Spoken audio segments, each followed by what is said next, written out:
vamos a hablar hoy vamos a hablar de cuerpo, cabeza.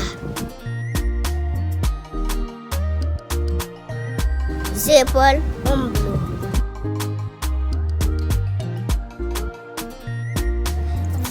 Barriga.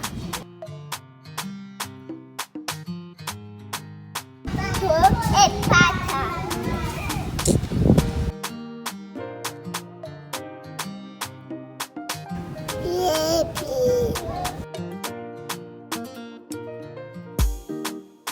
Seno no dia.